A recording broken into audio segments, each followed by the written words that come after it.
우리 인사합니다. 할렐루야 샬롬 하고 인사합니다. 할렐루야 샬롬 샬롬 샬롬 샬롬 샬롬 샬롬.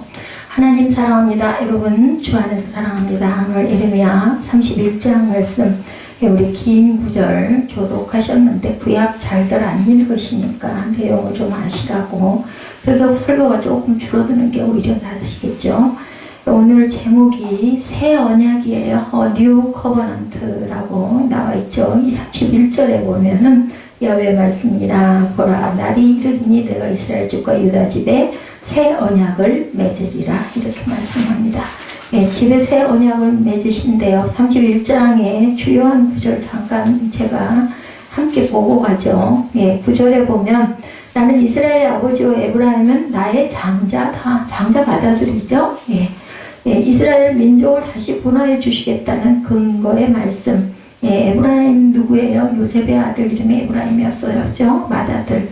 하나님을 아버지라고 표현하고 있는데 구약에서는 여러 군데 기록되어 있습니다. 신명기 32장 6절, 이사야 63장 16절에 어리석고 지혜 없는 백성아 여호와께서 이같이 보답하느냐 그는 내 아버지여 너를 지으시니가 아니시냐. 저는 우리 아버지시라. 아브라함은 우리를 모르고 이스라엘은 우리를 인정하지 아니할지라도 야훼여 주는 우리의 아버지시라. 이렇게 증거합니다. 그리고 10절 말씀에 목자가 그 양떼같이 행함같이 그를 지키신다 하시죠. 하나님과 그의 백성의 관계를 목자와 양으로 비유해서 말씀을 하고 있습니다. 나의 목자 되시는 야훼, 야훼는 나의 목자시. 오늘 말씀, 기도에도 올라와 있어요. 너무 잘하는 말씀이죠. 다윗의 고백입니다. 그분은 예비하시는 하나님이시죠. 시편 23편 2절에 보면 그가 나를 푸른 풀밭에 누이시며 쉴만한 물가로 항상 인도해 주시는 예비하시는 하나님. 영혼을 소생시키시죠. 내 영혼을 소생시키시고 의의 길로 인도하시다. 자기 이름을 위하여 의의 길로 인도하시죠. 그리고 임마누엘의 하나님. 내가 사망의 음침한 골짜기로 다닐지라도 해를 두려워하지 않을 것은 주께서 나와 함께 하신다. 승리 하나님이에요. 5절에 보면 시편 23편 5절이죠. 주께서 내 원수의 목전에서 내게 상을 베푸신다. 그리고 영원한 처소를 예비하십니다. 시편 23편 6절이죠. 내가 야훼 집에 영원히 거하리라. 시편 23편은 이렇게 귀한 말씀들을 많이 하시죠.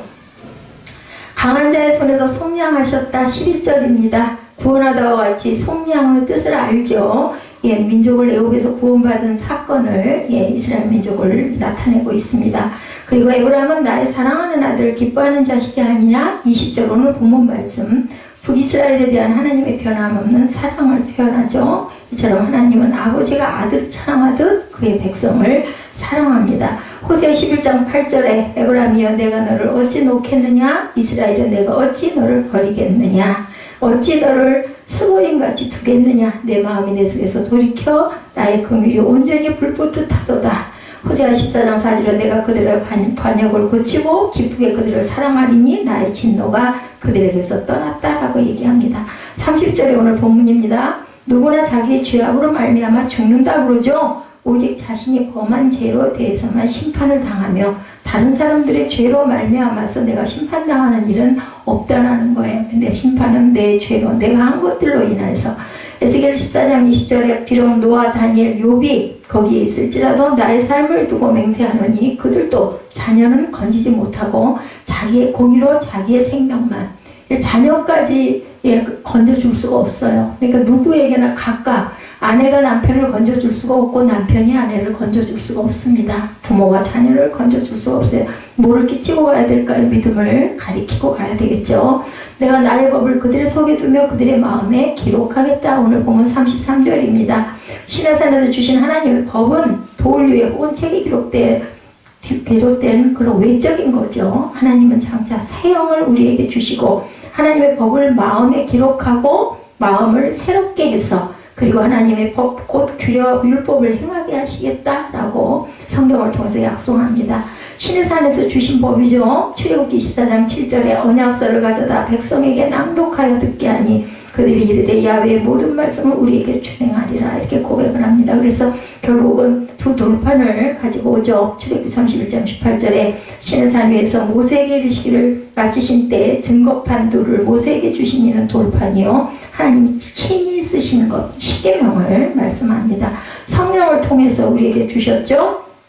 신명기 30장 6절에 내 하나님 야훼께서 내 마음과 내 자손의 마음에 할례를 베푸사 너로 마음을 다하여 뜻을 다하여 내 하나님 야훼를 사랑하게 하사 너로 생명을 얻게 하셨다라고 말씀하고 고린도후서 3장 3절에도 너희는 우리로 말미암아 나타난 그리스도의 편지니 이는 먹으로 쓴 것이 아니요 오직 살아계신 하나님의 영으로 쓴 것이며 돌판에 쓴 것이 아니요 육의 마음판에 썼다 라고 증거합니다. 그래서 예레미야 31장에는 그래도 나는 내 자식을 사랑한다라는 하나님의 사랑이 그리고 새 언약이 공포되는 내용이에요. 예, 신구약 성서 제가 이렇게 쭉 지금 조금만 여러분에게 알려드렸는데 여러 중심 개념들인데 그 중에서 중요한 것 약속, 예, 커버넌트죠. 새 약속, 뉴 커버넌트입니다. 올드 테스터먼트 구약이고 신약은 뉴 테스터먼트죠. 이름 자체가 약속이라는 뜻을 갖고 있습니다. 성경은 약속은 우리말 성경에는 계약, 언약으로 표기가 되기도 하죠. 성경 곳곳에 이 말씀을 쭉 보면 약속이 나와요. 내 말을 듣고 내 뜻을 따라 행하고 순종하는 자에게는 내가 이것을 주겠다는 약속들을 하시죠. 노아 홍수 위의 사람들은 더 이상 홍수로 세상을 멸망시키지 않겠다는 노아와의 하나님은 약속을 맺으시죠. 그 증거가 뭐였어요? 무지개였었죠. 아브라함과 약속은 후손의 하늘의 별이나 땅의 먼지처럼 많게 하겠다. 땅의 모래처럼 하늘의 별처럼. 예수님은 자신을 믿는 자에게 뭘 주시겠다고 약속하셨어요? 영원한 생명을 주시겠다고 약속을 하셨습니다. 그리고 내가 세상 마지막 때에 다시 오겠다라고도 말씀을 하십니다. 약속은 인격적인 사건입니다. 인격적이지 않으면은 약속은 체결이 될 수가 없어요. 사람과 강아지 사이의 약속이 체결되는 거 여러분들 보셨어요? 그런 일은 없습니다. 한쪽이 다른 한쪽에 비해서 절대적인 우월한 지위에 있는 경우에는 일반적인 의미에서 약속은 성립이 되지 않습니다. 뭐가 돼요? 명령이 되죠. 그래서 주인과 하인 사이에는 약속이 이루어지지가 않습니다. 약속은 기본적으로 평등한 인격관계에서만 정상적으로 이루어진다. 원칙적으로 본다면 창조주신 하나님과 피조물인 저와 여러분들 같은 사람들 사이에 약속이 성립될 수가 없어요. 하나님께서 이스라엘과 약속을 맺으셨다는 말은 두 가지의 의미를 갖고 있는데 하나는 하나님께서 이스라엘과 대등한 위치로 자신을 낮추셨죠. 예수 그리스도가 오셨죠. 예. 다른 하나는 하나님께서 자신을 약속에 제한시켰다라는 뜻을 갖고 있습니다. 이것이 바로 구약성서 그 성경 기자들의 인식이고 경험한 하나님의 속성이기도 합니다. 약속이 하나님이 어떤 분인지를 알면 우리는 하나님과의 관계에 한 단계 깊이 들어갈 수가 있는데 예레미야 선지자도 바로 이 약속의 하나님을 선포하는 것이 오늘 본문 31절부터 나오는 말씀이죠. 31장 31절 우리 잠깐 그 성경에도 우리 그 주보에도 나와 있을 겁니다. 야훼의 말씀이라 보라 날이 이르르니 내가 이스라엘 집과 유다 집에 뭐를 맺으리라 새 언약을 맺으리라 이렇게 선포하셨죠. 내가 말한다고 하지 않고 야훼의 말씀이니라 이렇게 말합니다. 이런 표현은 성경에 아주 흔하게 나오는데 예레미야서에는 많은 자주 표현되는 구절들이 있습니다. 31장에서만 봐도 여러분들 1절, 2절, 7절, 14절, 15절, 16절, 20절, 23절, 27절, 31절, 33절, 34절, 35절, 36절, 37절, 38절 굉장히 많죠. 아마 예레미야 31장처럼 야훼의 말씀이니라 라는 표기가 이렇게 많은 데는 아마 없을 거예요. 주보에 제가 다 쓸 수 없어가지고 이 절만 표시해 드렸습니다. 그걸 야훼께서 말씀하시다는 표현을 이렇게 자주 쓴 이유가 있어요. 당시 사람들이 야훼의 말씀을 바르게 인식하지 못했다는 사실을 증거합니다. 제가 오늘 성경 31장 전체를 읽는 교회는 아마 주일 본예배 시간에는 없을 거예요. 성경 공부를 하거나 아니면은 3부 말씀 읽는 시간에는 그렇게 읽지만 대개는 그냥 골자적인 것 두세 구절 장로님이 나와서 읽으시거나 그죠? 아니면은 중심 구절 하나 정도를 성도들과 함께 읽는 경우가 있지 이렇게 전체는 안 읽는데 저희 교회는 따로 만나서 성경 공부할 시간이 없기 때문에 그래도 내용을 좀 알아야 빨리 이해가 되지 않겠나. 설교는 되도록이면 긴 건 힘들어 하시니까 오히려 전체를 읽고 설교를 조금 짧게 하면 조금 더 좀 도움이 되지 않을까 해서 전체를 읽는 거니까 여러분들 이해하시기 바랍니다. 여러 선지자들이 나타나서 하나님의 말씀을 전하긴 하지만 서로 다른 이야기를 합니다. 선지자들은. 그러다 보니까 나라의 꼴이 뭐라 그래요? 사공이 둘이면 배가 어디로 올라간다고 그래요? 산으로 올라가죠. 거짓 선지자들이 그렇게 많이 판을 칩니다. 왜냐하면 거짓 선지자들은 절대로 그런 일은 안 일어날 거야. 바벨론은 망할 거야. 우리는 평강할 거야. 계속 그렇게 얘기하니까 저라도 그 얘기가 더 듣고 싶지. 망할 거야. 죽을 거야. 망가뜨릴 거야. 깨질 거야. 너희들은 그 죄로 인해서 죽을 수밖에 없어. 이런 얘기하면 좋겠어요? 싫잖아요. 근데 사실이 그렇기 때문에 예레미야는 선포를 한 거고, 이 거짓 선지자들은 계속 그런 일은 절대로 안 일어나 이렇게 얘기한다는 거니까 나라가 완전히 풍전등화꼴이다. 유대 사람들이 이런 상황을 받아들이기가 너무너무 힘든 거예요. 자신들은 분명히 하나님께서 선택하신 선민인데 왜 이런 어려움에 빠지게 되는, 나는 예수를 참 열심히 믿는데 하라는 거 다 잘하는데 11조도 잘하고 주일도 잘 지키고 주중에도 예배 잘 참석하고 교회 봉사도 하고 섬기기도 잘하고 도대체 우리 집에는 왜 이런 일들이 자기 끊임없이 일어나. 이런 그냥 우리들의 얘기, 이 얘기가 지금 이스라엘 백성들이 하는 게, 우리는 선민인데 선택된 민족인데 왜 이래, 그죠? 무엇이 그분의 말씀인지 중심을 잡을 수가 없어. 도대체 왜 이래. 예레미야는 당시 사람들의 그런 상태를 잘 알고 있었기 때문에 그 심리 상태를 자신의 말도 제대로 받아들이지 않을 것이라는 생각. 우리가 들을 말은 열심히 듣잖아요. 근데 별 필요 없는 말은 같이 앉아 있어도 절대로 같이 앉아 있는 게 아닐 경우가 너무나 많습니다. 그만큼 상황이 절박했다. 그래서 예레미야는 후렴구처럼 반복해서, 오늘 아까 제가 여러분들에게 그 증거에서 읽어드린 것처럼 이게 몇 개야? 하나, 둘, 셋, 넷, 다섯, 여섯, 일곱, 여덟, 아홉, 열하나, 열둘, 열세, 열다섯, 열여섯, 31절부터 40절 아니죠. 1절부터 40절까지 16개나 야훼 말씀이니라 계속 반복을 하는 거예요. 오중이나 하면, 그죠? 오중이나 하면 내 말이 아니야. 하나님이 그러셨어. 내 말이 아니야. 하나님이 이렇게 말씀하셨어. 계속 반복해서 후렴처럼 계속했다라는 거죠. 예레미야는 새 언약에 대해서 얘기하고 있습니다. 여호와께서 이스라엘과 새로운 약속을 맺었다. 새로운 약속을 맺어야 할 이유는 첫 번째, 약속이 깨졌기 때문이야. 첫 번째 약속이 깨졌기 때문. 첫 약속은 뭐예요? 출애굽 때 맺었잖아요. 그죠? 출애굽은 이집트의 소수민족으로 살면서 어려움을 당하던 이스라엘 민족을 하나님께서 특별한 능력으로 해방을 시킨 사건이에요. 출애굽이라는 사건은. 그래서 애굽왕 바로에게서 모세가, 그죠? 빼오잖아요. 10가지 재앙을 다 통과하고 나서. 그리고 홍해수를 갈라주신 사건. 그죠? 이집트에 10가지 재앙을 내리고 홍해를 가르고 광야에 만나와 며칠하기를 40년 동안이나 내려주셔서 그걸 먹고 살게 한 그것이 바로 언약이었는데 그걸 그냥 깨뜨렸어요. 그들을 인도해내신 이유는 그들 하나님을 온전하게 섬기고, 하나님은 다른 이유가 없어요. 저와 여러분을 세상에 내주신 것도 결과적으로는 나를 섬기고 살아라, 나를 예배해라, 이런 뜻이에요. 내게 영광 좀 돌려. 니는 내 증표야. 그러니까 네가 내 자식이라는 거 좀 나타내. 아니, 우리 부모님이 자녀 낳아서 길러가지고 자라고 나면 장성하면, 아유 저 아들 내 아들이야, 아우 저 딸 내 딸이야, 이러지 않습니까? 우리 엄마야, 우리 아빠야. 이거 인정받고 싶은 거, 그거예요. 하나님의 마음이 우리의 부모의 마음과 비슷하다라고 생각하시는데, 그거보다 수만 배 더 크신 사람이시겠지만, 쉽게 얘기를 하자면, 아니 내 딸이 어디 가가지고 저 사람 나 몰라, 엄마 아니야, 아빠 아니야, 이러면 그 기가 막힐 그런 꼴은 없다 싶잖아요. 근데 우리가 그러고 있다라는 겁니다.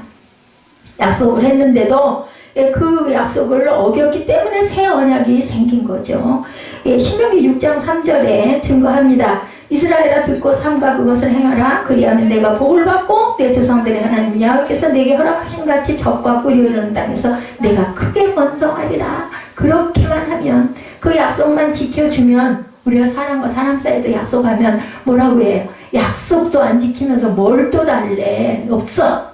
안 할 거야. 난 당신 말 이제 콩으로 매주를 쓴다 그래도 안 들어. 그 등 돌리고 가지 않습니까? 근데 이스라엘은 가나안 땅에 들어가서 마음이 변했어요. 하나님이 아니라 잘 사는 것에, 아유 우선 좀 잘 살아야 될 거 아니냐고. 아니 가나안에 갔는데 딱 집이 지어지고 요즘에 주택들처럼 넌 여기서 살아 하고 그게 아니잖아요. 개척하고 싸우고 땅을 뺏고 그리고 자기 근거지를 거기에 세워야 하니 얼마나 힘들었겠습니까? 그러니까 그냥 어떻게든지 내 집 그냥 내 식구 우선 좀 잘 살려니까 얼마나 아비 규환이었겠죠. 그랬다라는 거죠. 약속이고 뭐고 우선 내가 좀 살아야겠어. 내가 먹어야 뭐 예배고 믿음이고 있지 똑같은 이야기입니다. 가나안의 토착 종교인 바알의 유혹에 솔깃합니다. 풍요이시니까 하나님의 약속의 파기가 일어난 거죠. 무상숭배는 하나님께서 가장 금기로 했던 그러한 약속이었는데 교회 생활을 열심히 못했다라는 거예요. 요즘으로 보면 그것이 바로 핵심입니다. 하나님은 이스라엘 사람들이 제사와 제물을 받지 못해서 절대로 하나님은 그런 걸 그렇게 요구하시는 그런 뭐 없어요. 하나님이 뭐가 불편하고 뭐가 더 갖고 싶으시겠어요. 세상이 모두 하나님의 것인데 소와 양과 비둘기 같은 재물 그런 게 필요 없다고 그러잖아요. 나는 번제를 원하지 않는다. 내가 네게 원하는 건 순종이다. 오직이나 하면 이렇게 말씀하시죠. 엄격히 말해서 우리가 하나님을 위해서 할 일은 하나도 사실은 없어. 다만 네가 좀 알아라. 다만 내가 너를 이렇게 사랑하고 내가 너를 땅에서 이렇게 살게 했어. 그것만 좀 기억해라. 이 말씀입니다. 하나님이 우리를 위해서 하실 일뿐이죠. 부모들이 자식들이 효도를 받고 싶은 게 아니고 그냥 내 자식인데 흐뭇한 거 바라보면서 잘 되는 게 너무 기쁜 거 그게 부모의 마음이죠. 그들이 우상을 섬겼다는 말은 생명의 가치를 생명의 근거를 물질적인 것에만 두었다라는 뜻입니다.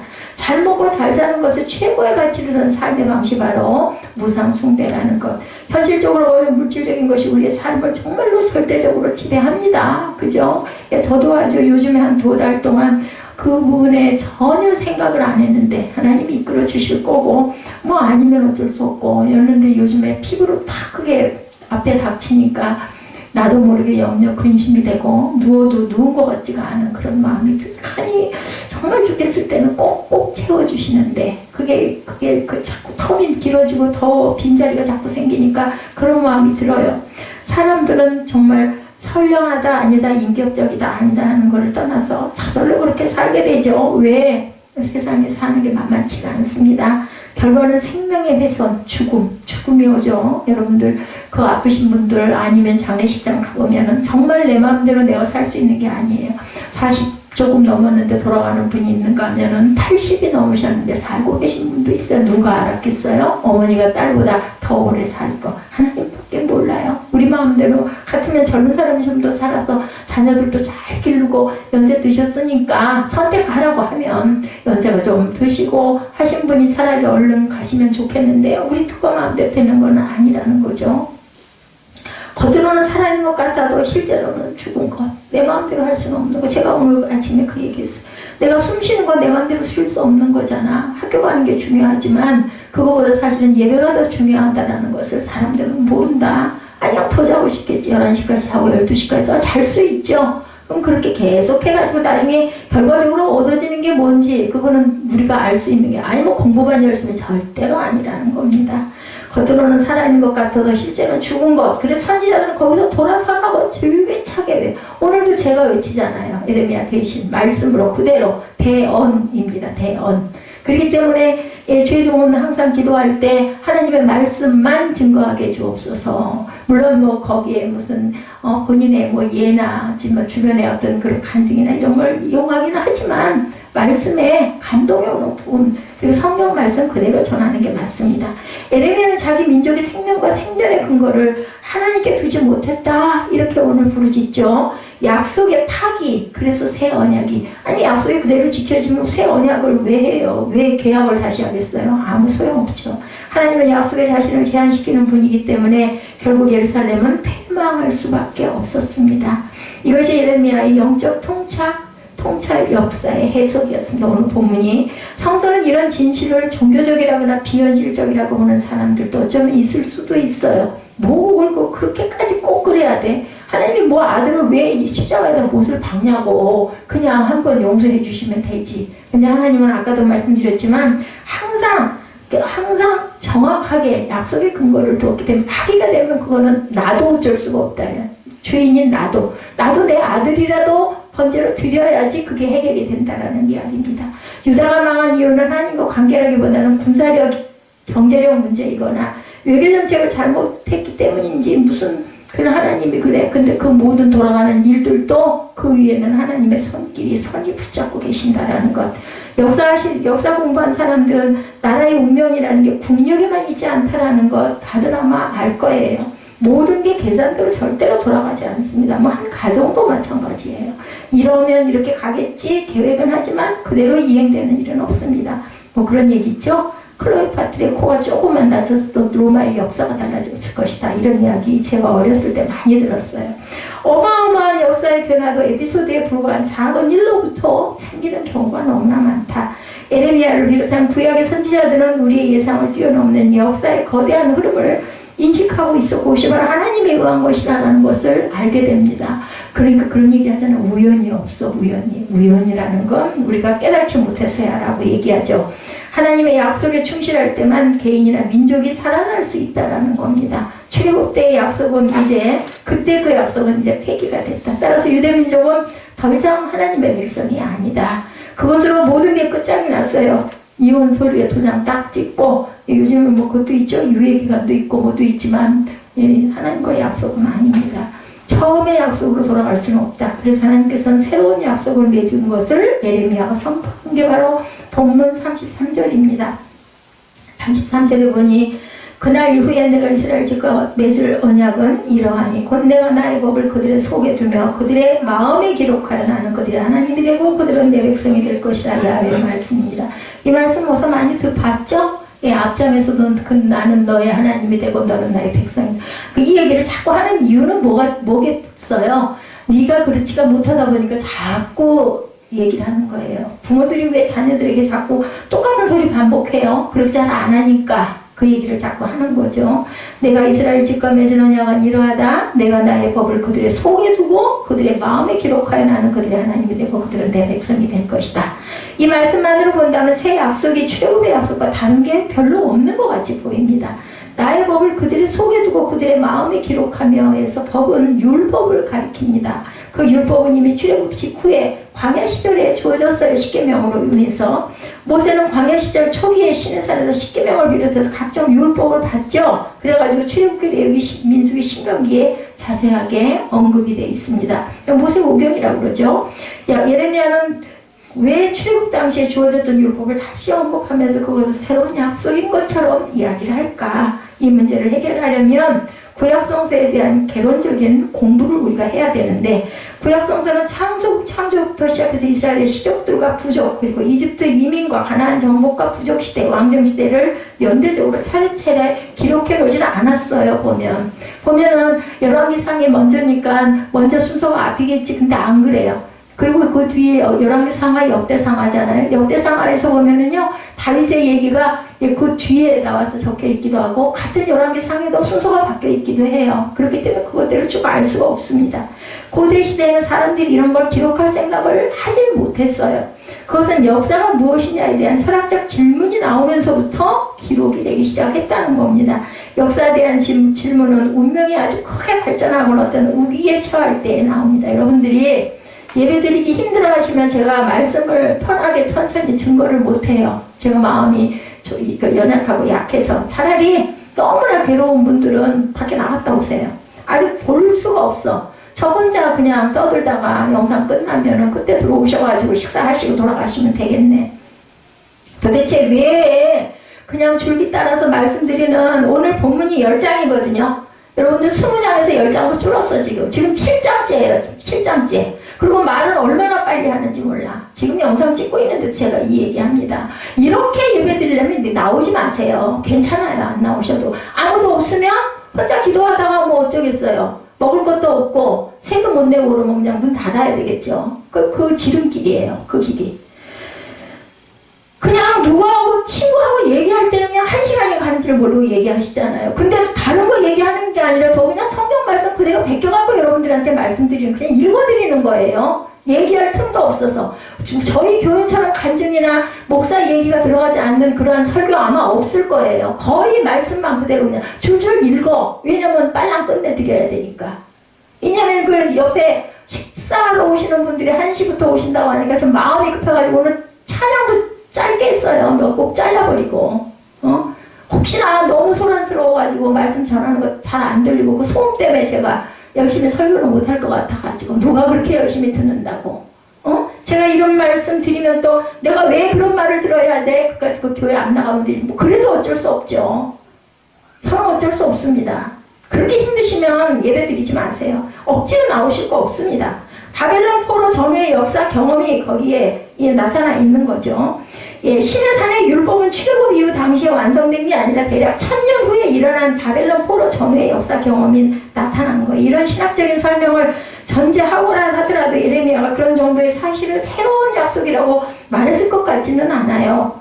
완성도가 조금 높을 뿐이지 율법은 그대로 율법이기 때문입니다. 34절 말씀이 그런 말씀을 대언해 주죠. 그들이 다시는 각기 이웃과 형제를 가르쳐 이르기를 너는 야훼를 알라 하지 아니하리니 이는 작은 자로부터 큰 자까지 다 나를 알기 때문에. 모르시는 분 계세요? 십계명이 뭔지 모르는 분 안 계세요? 뭐 얼른 소리내서 줄줄 외우지는 못할지언정 1계명부터 4계명은 하나님에 대한 계명, 5계명부터 마지막 계명은 사람이 지켜야 할 계명이라는 걸 여러분들 아시잖아요. 그거를 모르는 사람은 없어. 안 지킬 망정. 근데 그 율법을 읽음으로 해서 아이고 내가 이러면 안 되지. 예? 그거 회개하게 하는 거죠. 하나님은 모든 이들의 악행을 용서하고 죄를 기억하지 않게 됩니다. 예, 회개하면 새로운 그게 바로 새로운 약속. 모양이 아니라 내용 자체가 새롭다라는 이야기입니다. 율법과는 차원이 다르죠. 예레미야의 영적 인식이고 경험이고 고백입니다. 놀라운 예언을 하고 있습니다. 우리의 질문은 예레미야 이 선포와 이 예언이 이 메시지가 그대로 성취되었을까 하는 거예요. 성취되지 않았으니까 남유다가 멸망을 했죠. 예, 북유다가 먼저 멸망하고 예루살렘이 바빌론에 의해서 파괴되고 지도자들은 모두 포로로 잡혀갈 수밖에 없다는 예언은 그대로 역사에 나와 있잖아요. 성경에 나와 있잖아요. 이거 선포할 때는 그런 일이 안 일어났어요. 예레미야가 선포하고 40년 후에 나라가 멸망하기 시작했으니까 이건 우리는 다 아니까 이게 순서적으로 이렇게 해서 놓은 거지만 실제 그렇게 됐다라는 얘기를 지금 말씀드립니다. 일정한 세월이 흐른 뒤에 그들이 예루살렘으로 돌아온다는 예언도 70년 후에 성취됐잖아요. 그리고 다시 사람이 살기 시작했지 않냐는 거죠.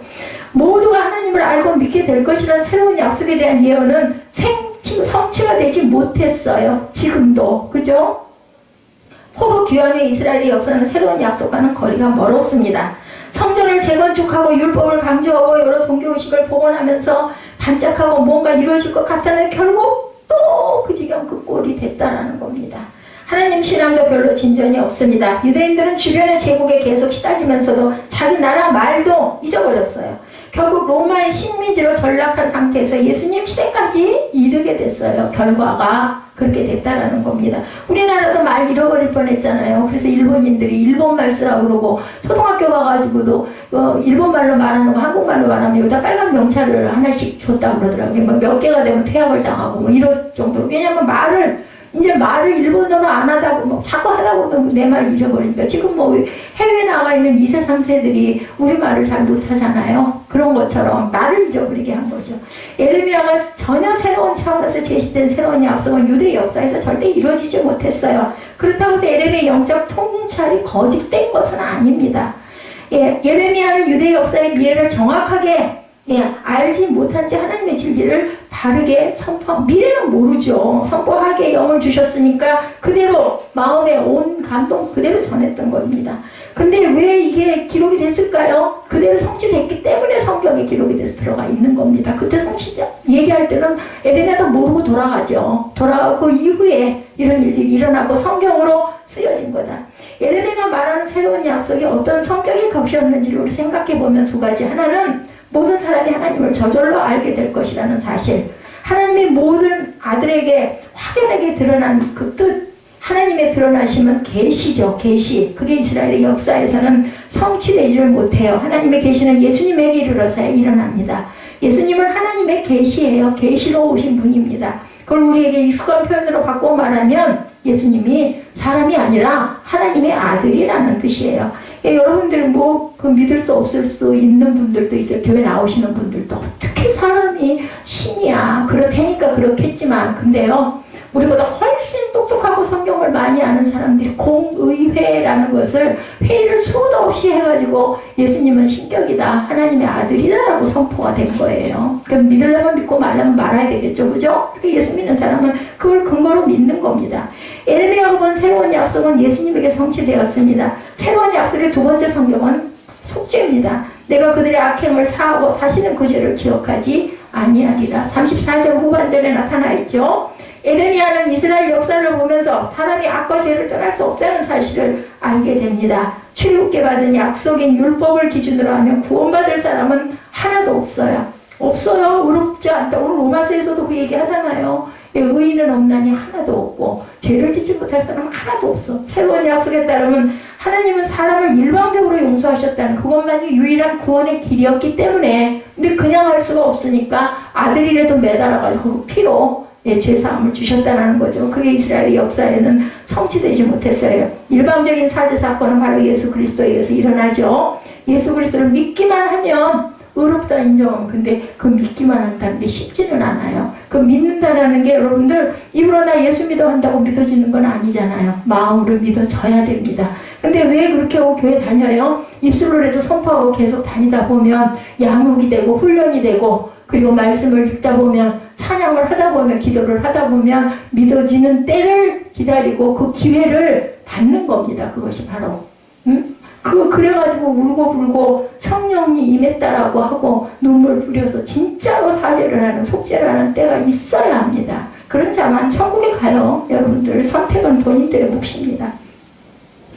예수 그리스도를 믿기만 하면 하나님은 우리를 의롭다고 인정하시고 구원하시죠. 이런 점에서 예수님의 예레미야가 말하는 하나님의 새로운 약속입니다. 예수님이 하나님의 계시라는 것, 그리고 그를 통해서 우리의 죄가 용서받았다는 사실은 여러분들 다 아시는 부분이에요. 맨날 그 얘기, 십자가의 본 뜻이 바로 그것밖에 없기 때문에 그 얘기밖에 전할 수가 없어요. 근데 지금도 말씀드렸지만 믿는다는 게 그게 쉬운 얘기는 아니다.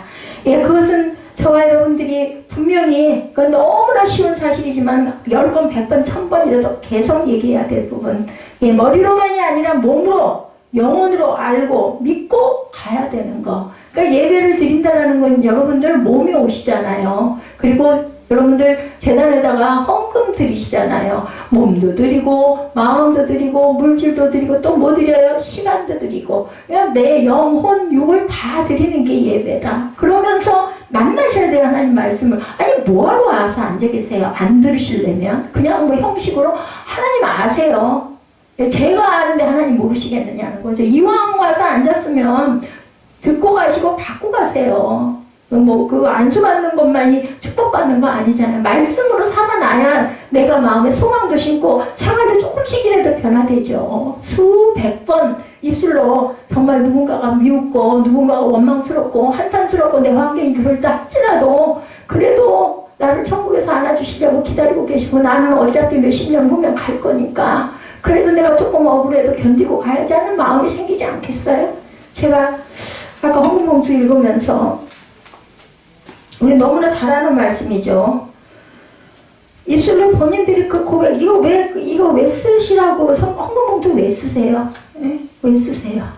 마음을 살피시는 이가 성령의 생각을 아시는 이는 성령이 하나님의 뜻대로 성도를 위하여 강구하신다고 했어요. 우리가 알거니와 하나님을 사랑하는 자 곧 그의 뜻대로 부르심을 입은 자들에게는 모든 것이 합력하여 선을 이루냐. 소망 갖고 쓴 거잖아요. 그게 누구예요? 그 뜻대로 부르심을 받은 나예요.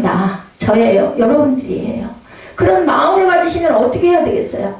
온전하게 바르게 하나님을 예배할 줄 아셔야 됩니다. 머리로만이 아니라 그냥 몸만 와 있는 게 아니라 영혼으로 영혼 육을 다해서 섬기시는 그런 예배를 하나님께서 받으신다. 그랬을 때 그 죄를 기억하시지 아니하시리라고 말씀을 하십니다. 놀라운 선언이에요. 하나님은 예수를 믿는다는 그 사실 하나의 근거에서 우리의 부족함을 기억하지 않겠다. 예수를 믿는다면. 근데 믿는데 나만 믿든가요? 너와 내 집이 구원을 받으리라 그랬어요. 은혜 먼저 받은 사람이 은혜 안 받은 사람 구원해야 되겠죠. 이끌어 가셔야 됩니다. 아까 말씀드렸죠. 부모가 아무리 예수를 열심히 믿어도 자식도 따라갈 수가 있는 게 아니고, 자녀가 아무리 예수를 열심히 믿어도 부모가 예수를 안 믿으면 갈 수가 없어. 같이 갈 수가 없습니다. 하나님이 우리를 그대로 인정하고 받아주신다는 사실, 그 하나로 우리의 삶이 완성된 것, 이것이 바로 새로운 약속이다. 그래서 뭐라 그래요? 그리스도의 장성한 분량까지 자라가게 하여 주옵소서 라고 우리가 기도하지 않습니까? 여러분들은 어떻습니까? 느끼고 가십니까? 여러분들 제발 입을 열어서 내가 뭐가 되고 싶다, 내가 이렇게 살고 싶다 이면은 입술로 고백하시기 바랍니다. 그냥 되어지는 일은 없어요. 내 대신 아내가 남편이 기도하니까 아니요, 내가 기도해야 됩니다. 내게 하나님께서 영을 부어주셨으니까 내가 인정하고 믿는다면 입술로 고백하셔야 돼요. 우리 자신이 어딘가 부족하지 않다면 사실을 확인하기 위해서 남에게 부족한 것처럼 보이지 않기 위해서 노심초사 우리의 영혼이 피곤하지 않기 위해서 우리는 기도해야 되고 입술로 고백하고 일주일에 한 번이라도 헌금 봉투에다라도 기록을 하시면서 아멘 하시기 바랍니다. 그리고 기도할 때나 찬양할 때나 내 마음에 감동이 올 때는 아끼지 마시고 할렐루야 아멘 하고 화답을 하시기 바랍니다. 하나님이 기억하시도 않으시는 일들을 굳이 일일이 기억하느라고 지쳐 있지 말아야 되겠죠. 예수님을 통한 하나님의 약속 위에 굳게 서셔서 새 언약이라는 건 뭐라고요? 우리 마음판에서 새겨서 그대로 행하고 나아가는 순간 그것이 바로 새 언약이다. 옛날 언약은 이미 지나갔고 시효가 끝났고 그거는 파기가 됐는데 예수가 오심으로 우리 마음밭에 새 언약을 이룰 수 있는 기회를 주셨다는 걸 잊지 않고 가시는 저와 여러분 되시기를 주님의 이름으로 축복합니다.